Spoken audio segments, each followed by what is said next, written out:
Alright, weane dir Dr. Mark Matunga. Mondo nonyiswa ni to e wach mar ng'anyo ni nikech chal gima nitiere gima ji okwinj malong'o. Chik oyie ni mondo ji orom e unji, ji oter petition kata oter ng'ur margi e apise mag sirikal koting'o mar jatend piny mondo gise ni mae ng'ur mawango. Kata giwacha weche gi e unji ma giromo e pap to gidok gidhi giyweyo. Kata kamano nitiere gima osedonjore momiyo samoro luoro bedo. Iyudo ka sirikal wacho ni ok unyal dhi e ng'anyo, sirikal bende samoro go korgi. Joka bende wacho ni nyaka wadhi e ng'anyo nikech en gima omiwa gi chik, en ratiro mar wan godo e chik. Dr. Mark Matunga, e wach mar ng'anyo, en gima oseluonge piny Kenya, kata mana e pinje mamoko bende, ji osedhi e ng'anyo e yore mopogore opogore. Jomoko ywak ne pek mar ngima, jomoko ywak ne weche mag rocho ratiro margi kaka ratiro mar dhano, jomoko bende ywak samoro ne loch matiyo gi gotada kata agoko. Gin gik mathoth mosemiyo ji odhi e weche mag ng'anyo. Wach mar ng'anyo ni inyalo wache nang'o e kinde makoro jo Azimio wacho ni Sabasaba en odiochieng' mwinjo bende jopiny wuok oko mondo ging'is sirikal ni adieri ok gimor. To samoro jomoko bende osebedo ka luchore igi kendo timbe moko majendeke. Inyalo wacho ma ang'o? Erokamano Bati, awinjo ywak maber madhi mbele kid Omulo kod Brian Wege. Ing'eyo korka wach mane ichako godo ni Kenya bende waluwo chik kata en piny morit gi chik. Adiera Kenya en piny morit gi chik. Emomiyo waduto wanyalo bedo gi thuolo mar wacho pachwa e kinde masani. Chik ma watiyo godo maduong' en constitution. Mano katiba e chik maduong' e Kenya. Katiba no omiyo ja Kenya thuolo mar ng'anyo. Omiyo ja Kenya thuolo mar timo maandamano. Omiyo ja Kenya thuolo mar kwedo e yo mora mora e gimora mora moparo ni okoluwore gi dwaro mare. King'iyo yo ma wasebet kwa wacho go weche mag ng'anyo, mano e tabu mantie nikech sama wacho maandamano kendo sama wacho ng'anyo ok en bura moro mamuol cha kata ok en yo moro ma ng'ato tiyo godo ni adwa mana wacho kama. En gima kizungu wacho ni combative. Sasa mi wacho wach mar ng'anyo, gima bire pachi en rakruok kod police. Kendo yudo ka jowa mang'eny kolandi ni ji dhi e ng'anyo, gin gima girito ni police wabro rakore godo sani. Nikech ng'anyo e piny mangima en gimoyie, maandamano en gimoyie e piny mangima.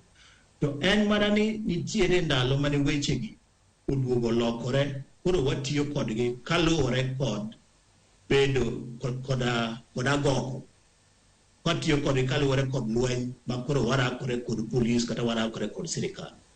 Mano e gima wawacho ni psychology mar jopiny, psychology mar jok mabende wayiero ma josiasa, e sama gisewacho wach ng'anyo en oulo dhi rakruok e pap kod police kata ketho mwandu jomamoko kata kelo koko e yo machielo kata ka kod kacha.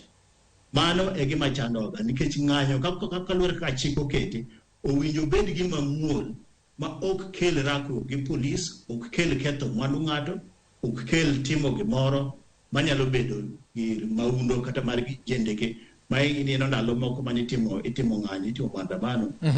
To nitiere kijende machungo mtokni to gimayo ji gik moko.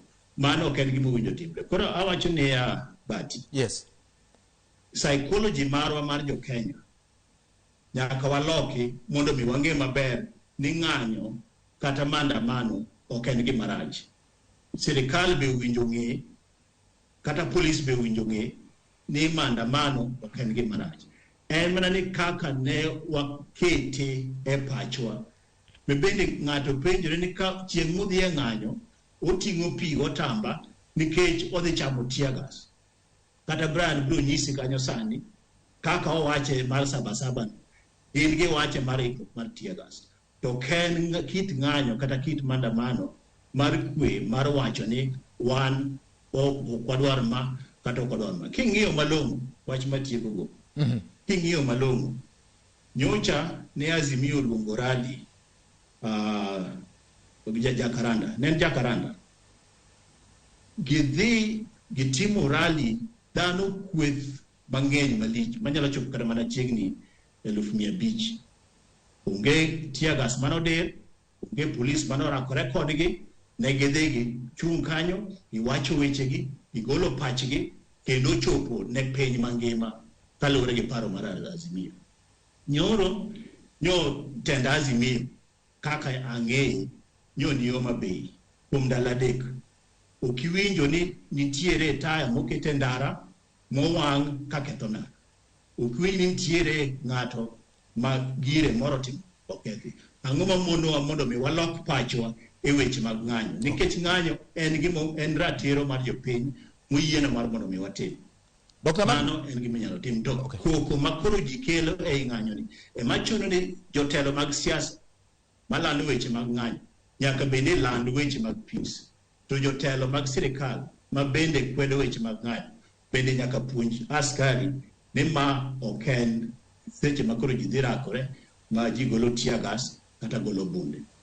Chuno ni nyaka walok psychology mar weche mwatiyo godo, nikech samo wacho ni maandamano kata wach ni ng'anyo, mano koro ji yawuoyo oserwakore dhi e pap dhi rakore gi polis, kendo ka tear gas okech ahinya giwacho ni to uno ne ok okech. Mano e gima noketho wach makoro watiyo godo makatimo miyo maber mar ng'anyo. Nyaka walok paro, waduto wan jotelo, kendo jopiny bende olok paro, nikech sani wacho ni jopiny owuok oko. Jopiny to ni oko already, giwuok oko gidhi kanyo. Ka gidhi e ng'anyo kata giwuotho e ndara, nyoro nyan Sapia, Belgrade, aduogo kanyo on Friday. Achopo airport, ayudo ka jok matiye airport nigi ng'anyo. Jok matiye airport nigi ng'anyo ma misike ok tim ang'o, ok gol e ndege. Koro ogol mana jok mamoko emodhi golo misike e ndege. To jok mang'anyogi ok gidir ndege gi kidi, gin gi ng'anya gibedo kamoro gi kwemos, kendo bende gino bende lita winjore awinja, to ok ni ineno ni gimako kidi ni gidiro kata polis go gi tear gas. Ang' nawegi kanyo. Okay, erokamano nya Dr. Mark Matunga. Weke winjo kaka